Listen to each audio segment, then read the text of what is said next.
ముందుగా మరొకసారి కూడి వచ్చినటువంటి ప్రియమైన సహోదరి సహోదరులకు ప్రభునామంలో నా హృదయపూర్వక వందనాలు తెలియజేస్తూ ఉన్నాను. ఈరోజు నూతన సంవత్సరము, మరి జనవరి 1వ తేదీ. మనమందరం కూడా మరి గత రాత్రికాల సమయంలో దేవునికి మనము కృతజ్ఞతలు చెల్లిస్తూ మరి కొత్తగా ఈ యొక్క నూతన సంవత్సరంలోకి మనం ప్రవేశించి ఉన్నాం. ఈరోజు ఒక క్రైస్తవుడు అంటే ప్రభు అయినటువంటి యేసుక్రీస్తు వారిని విశ్వాసం ఉంచి పాప క్షమాపణ నిమిత్తం బాప్తిసం పొందినటువంటి ప్రతి వ్యక్తి కూడా మరి విశ్వాసంలో ఎలా ఎదగాలి, క్రైస్తవుడికి ఉండవలసినటువంటి 3 ప్రాథమికమైనటువంటి లక్షణాలు. ఒక క్రైస్తవుడిగా ఈ భూమి మీద మనము జీవిస్తూ ఉన్నప్పుడు, ఒక విశ్వాసిగా ఉన్నప్పుడు మన జీవితంలో ఉండవలసినటువంటి ఒక 3 ప్రాథమికమైనటువంటి సంగతులు మనము నేర్చుకుందాం. చాలా సంగతులు ఉన్నాయి లేఖనాల్లో. మనకు దేవుని యొక్క చిత్తాన్ని పరిపూర్ణంగా గ్రహించడానికి చాలా సంగతులు మనకి ఈ గ్రంథంలో లిఖించబడ్డాయి. అయినప్పటికీ కూడా వాటిలో 3 ప్రాముఖ్యమైనటువంటి సంగతులు మనం నేర్చుకుందాం. వాటిలో మొట్టమొదటి ఏంటంటే, ఒకటి, ఎల్లప్పుడూ దేవుని సన్నిధిలో గడపడానికి మనం ఇష్టపడాలి. ఒక క్రైస్తవుడిగా దేవుని యొక్క సన్నిధిలో మనం గడపడానికి మనం ఇష్టపడాలి. కీర్తన గ్రంథము 27వ అధ్యాయము మనందరికీ తెలుసు. 27వ అధ్యాయము 4వ వచనం చూడండి. యెహోవా వద్ద ఒక వరము అడిగితిని, దానిని నేను వెదుకుచున్నాను. యెహోవా ప్రసన్నతను చూచుటకును ఆయన ఆలయములో ధ్యానించుటకును నా జీవితకాలమంతయు నేను యెహోవా మందిరంలో నివసింపగోరుచున్నాను. ఆపత్కాలమున ఆయన తన పర్ణశాలను నన్ను దాచును, తన గుడారపు మాటను నన్ను దాచును. ఆశ్రయదుర్గం మీద ఆయన నన్ను ఎక్కించును. ఇప్పుడు నన్ను చుట్టుకొని ఉన్న నా శత్రువుల కంటే ఎత్తుగా నా తల ఎత్తబడును. ఇక్కడ భక్తుడైనటువంటి దావీదు గారు ఏమంటున్నాడంటే, యెహోవా యొద్ద ఒక వరము అడిగితిని. వరం అంటే ఏంటి? అది ఒక బహుమానం అని.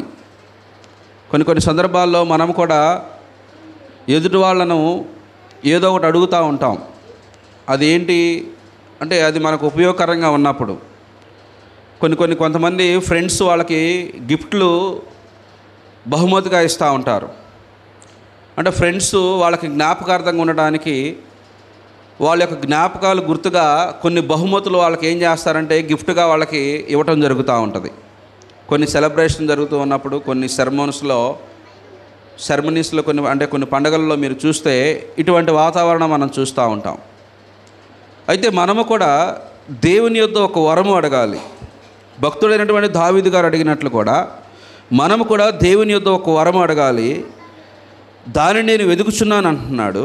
అదేమిటంటే, యెహోవా ప్రసన్నతను చూచుటకును ఆయన ఆలయంలో ధ్యానించుటకును నా జీవితకాలమంతా నేను యెహోవా మందిరంలో నివసింపగోరుచున్నాను. అంటే దేవుని పిల్లలుగా మనం ఎప్పుడూ కూడా యెహోవా ప్రసన్నతను చూచుటకును ఆయన ఆలయంలో ధ్యానించుటకును. ఇప్పుడు దేవుని యొక్క సన్నిధికి మనం వచ్చినప్పుడు, దేవుని యొక్క సముఖంలో మనం కూర్చుని ఉండినప్పుడు దేవుని యొక్క నామము గణపరచబడతా ఉంటుంది. కీర్తనల ద్వారా, ఆత్మసమైనటువంటి పాటల ద్వారాను, దేవుని యొక్క వాక్యం ద్వారాను మనం అనేకమైనటువంటి సంగతులు మనం నేర్చుకుంటూ ఉంటాం. వీటి ద్వారా మనము దేవుని యొక్క నామానికి మహిమ తెచ్చే విధంగా ఉంటాం. 2-3 కూడి ఎక్కడ ఆయన నామాన్ని స్మరిస్తారో వారి మధ్యలో ఆయన ఉంటా అన్నాడు. ఇప్పుడు మనం కూడుకొని కీర్తనలు పాడుతూ ఉన్నప్పుడు, వాక్యాన్ని వింటూ ఉన్నప్పుడు, యెహోవా యందు భయభక్తులు కలిగి మనం మాట్లాడుకుంటూ ఉన్నప్పుడు దేవుడు మన మాటలను ఆయన ఆలకిస్తాడు. మనము మహింపరచబడినప్పుడు దేవుడు ఘనత ప్రభావం ఆయనకు చెందుతాయి. కాబట్టి దేవుని పిల్లలుగా మనము కూడా, నేను ఆయనను వెదుకుచూ ఉన్నాను, యెహోవా ప్రసన్నతను చూచుటకును ఆయన ఆలయంలో ధ్యానించడానికి. అంటే దేవుని యొక్క సన్నిధిలో మనము ఆయన యొక్క గుర్చినటువంటి కట్టడలు, లేఖనాలు మనం ఎప్పుడూ కూడా ధ్యానిస్తూ ఉంటాము, నేర్చుకుంటూ ఉంటాము. కాబట్టి దేవుని సన్నిధికి రావటానికి మనం ఇష్టపడాలి. సమయం ఉన్నప్పుడల్లా కూడా, సమయం దొరికినప్పుడు కూడా యెహోవా సన్నిధిలో మనం నివసించడానికి మనం ఇష్టపడాలి. ఎందుకంటే దేవుడు పరిశుద్ధుడు, ఆయన ఉన్నవాడు అనువాడును, ఆయన సర్వసృష్టికర్త, సమస్తము కలుగజేసినటువంటి వాడు. భూమి, ఆకాశము, సముద్రము, సమస్త జీవరాశులను దేవుడు కలుగజేశాడు. ఈ భూమి మీద మనం ఉనికి కలిగి జీవిస్తూ ఉన్నామంటే ఆయన కృప వల్ల మనం జీవిస్తూ ఉన్నాము. కాబట్టి మనం ఎప్పుడూ కూడా భక్తుల్లాగా మనం జీవించాలంటే, విధేయత కలిగి దేవుని యొక్క చిత్తాన్ని మనం పరిపూర్ణంగా గ్రహించాలంటే దేవుని యొక్క మందిరావరణంలో ధ్యానించడానికి మనం ఇష్టపడాలి. చూడండి, చాలామంది స్టూడెంట్స్ ప్రతిరోజు కూడా స్కూల్కి వెళ్తూ ఉంటారు. ఎందుకు వాళ్ళు స్కూల్కి వెళ్ళేది? చక్కగా పాఠాలు నేర్చుకొని మంచిగా విద్యను అభ్యసించి మంచి ఉన్నతమైనటువంటి ఉద్యోగం సంపాదించడానికి.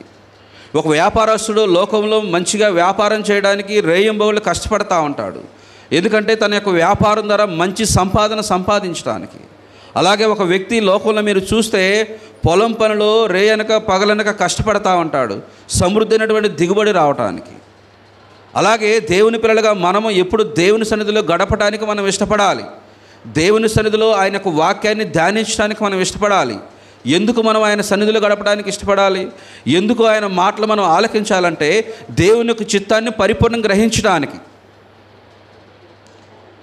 ఎందుకు మనం ఆయన సన్నిధిలో గడపడానికి ఇష్టపడాలండి? దేవుని యొక్క చిత్తాన్ని పరిపూర్ణంగా గ్రహించడానికి. ఈనాడు చాలామందికి కూడా దేవుని యొక్క చిత్తాన్ని పరిపూర్ణంగా గ్రహించేటువంటి స్థితిలో చాలామంది లేరు. విశ్వాస విషయంలో వెనకబడేటువంటి వారు ఉన్నారు. అలాగే నామకార్థపు క్రైస్తవులాగా జీవించేటువంటి వాళ్ళు ఉన్నారు. కానీ మనము దేవుణ్ణి ఒక వరము అడగాలి. ఏంటి ఆ వరము అంటే యెహోవా ప్రసన్నతను చూచుటకును ఆయన ఆలయములో ధ్యానించుటకును నా జీవిత కాలమంతా నేను యెహోవా మందిరములో నివసింపగోరుచున్నాను. అంటే మన జీవిత కాలం అంతా కూడా దేవుని మందిరంలో నివసించడానికి మనం ఇష్టపడాలి. దేవుని యొక్క చిత్తాన్ని మనం పరిపూర్ణంగా గ్రహించడానికి. ఇదే కీర్తన గ్రంథము 90